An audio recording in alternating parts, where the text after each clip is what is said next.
नमस्कार, 4 PM में आप सभी का स्वागत है। वाराणसी से पीएम नरेंद्र मोदी के खिलाफ चुनाव लड़ रहे कॉमेडियन श्याम रंगीला का नामांकन पर्चा खारिज होने के बाद वो लगातार बीजेपी पर हमलावर हैं। कभी अपने बयानों से तो कभी एक्स पर पोस्ट करके वो बीजेपी पर लगातार हमला बोल रहे और साजिश रचने का आरोप लगा रहे हैं। इस बार उन्होंने एक्स पर पोस्ट करते हुए लिखा कि सैकड़ों लोग कई दिनों तक लाइनों में लगे रहे, किसी को लाइन में से अंदर नहीं भेजा गया। जो 13 मई तक नामांकन हुए वे लोग कौन से रास्ते से अंदर जाते थे पता नहीं। अंतिम दिन 3 बजे के बाद हमें अकेले अंदर बुलाया गया और नामांकन लिया। किसी को शपथ नहीं दिलाई गई, कुछ ने शपथ का कहा फिर भी नहीं दिलाई गई। नामांकन में जो कमियां थी वो मार्क कर दी गई। उनके दिए समय के अंदर हम नया एफिडेविट लिए रात भर घूमते रहे। अगले दिन इन्होंने उक्त चीज़ों के कारण हमें रिजेक्ट किया।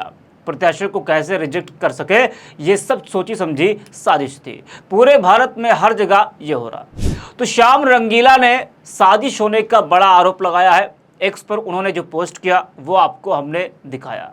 उनका कहना है कि जिस तरह से पर्चे खारिज हुए उससे ये लगता है कि ये एक सोची समझी साजिश है कि वो लोग चुनाव ना लड़ पाए। बता दें कि इससे पहले श्याम रंगीला ने नामांकन रद्द होने के बाद कहा था कि वाराणसी से नहीं लड़ने देंगे, यह तय था। अब साफ हो गया है, दिल जरूर टूटा है, हौसला नहीं टूटा है। श्याम रंगीला ने नामांकन रद्द होने पर कहा था कि मुझ जैसे कई लोग पहली बार जो चुनाव लड़ रहे थे उन्हें नहीं पता होता। ऐसे में यह काम निर्वाचन अधिकारियों का होना चाहिए था कि वो हमें बताए कि कौन कौन से दस्तावेज लगाने हैं और क्या फिल करना है। अधिकारियों ने कुछ नहीं कहा, सिर्फ 4 रसीदें ली, डिपॉजिट रसीद ली और हमें बाहर भेज दिया। बाहर आने के बाद हमें लगा कि हमारा नामांकन हो गया। जब मैंने अपने वकील को दिखाया तो उन्होंने थोड़ी चिंता ज़रूर जाहिर की थी, लेकिन उसमें समय लिखा हुआ था कि 14 मई को 11 बजे तक संशोधन जमा कर सकते हैं। हम भागकर रात में आए लेकिन कोई मदद नहीं मिली।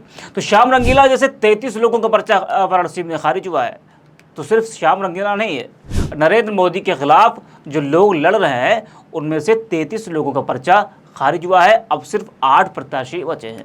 बता दें कि वाराणसी में आखिरी चरण में चुनाव होना है, यानी कि 1 जून को वहां वोटिंग होगी।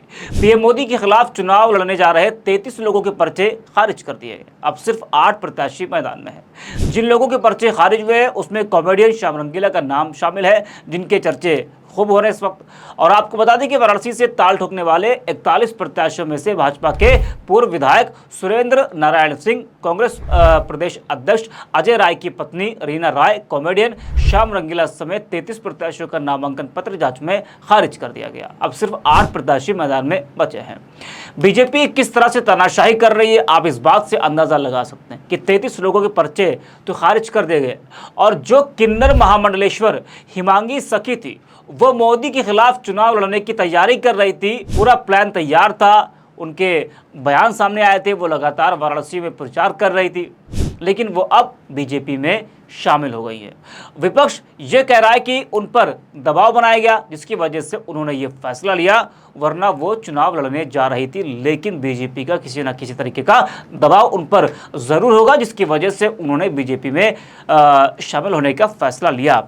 और 33 लोगों का पर्चा खारिज हो जाना यह अपने आप में एक बड़ा सवाल है। और ज़रूर जो विपक्ष है और जो तमाम प्रत्याशी हैं जिनका नामांकन पर्चा खारिज हुआ है, जो चुनाव लड़ने जा रहे थे नरेंद्र मोदी के खिलाफ, उन लोगों का ये कहना है कि ये प्रशासन दबाव में है जिसकी वजह से उन सभी का जो पर्चा है वो खारिज किया गया है। और श्याम रंगीला लगातार बीजेपी पर हमला बोल रहे हैं, वो इसको सोची समझी साजिश बता रहे हैं। इस वीडियो में इतना ही। आप देखते रहे 4 PM।